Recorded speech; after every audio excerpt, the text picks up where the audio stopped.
Voilà. Ouais. Bonjour tout le monde, je m'appelle Mylène. Alors, nous écoutons la radio à la maison, dans la voiture, dans la rue, etc. Mais nous ne connaissons pas l'inventeur de la radio comme nous connaissons l'inventeur du téléphone.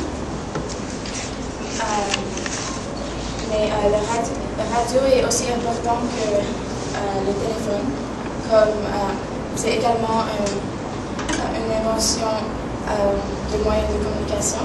La radio est utilisée pour informer la public des nouvelles comme le météo, le sport, des publicités. Et aussi,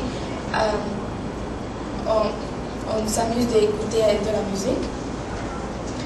Et par contre, on ne prend pas le temps de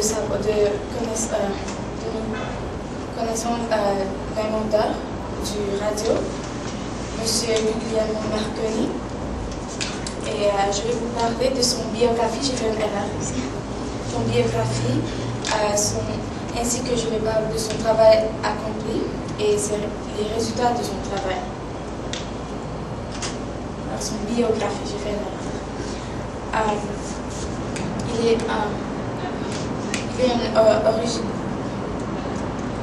Monsieur Marconi est originaire d'Italie. Il est un physicien qui est né le 25 avril 1874. Son père est un riche italien qui s'appelait Giuseppe Marconi et son mère qui s'appelait Annie Jameson. M. Marconi a complété ses études à l'université de Berlin. Dès son jeune âge, il avait la passion pour la physique et l'électricité. Il étudiait les travaux des autres scientifiques comme Maxwell, Hertz, Ricci, Lodge et d'autres. Et c'est de là où se basa pour commencer son travail en expérimentant avec les études des mondes scientifiques. Alors, Monsieur Marconi a expérimenté des ondes hertziennes.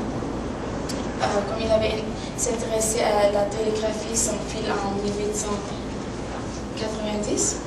En 1894, il réussit à fabriquer un émetteur qui transmettait un signal radio à quelques kilomètres d'intervalle.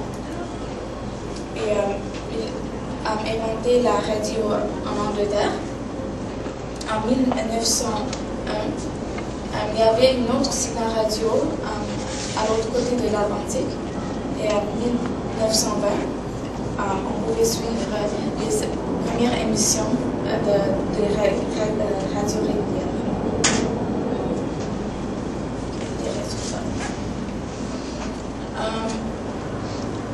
En Angleterre, à Londres, il fonda une compagnie privée en 1897.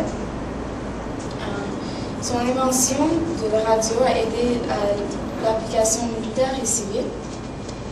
Et en 1960 jusqu'à 1970, la radio était en forme rectangulaire, possédait 4 postes et pesait 5 à 10 livres.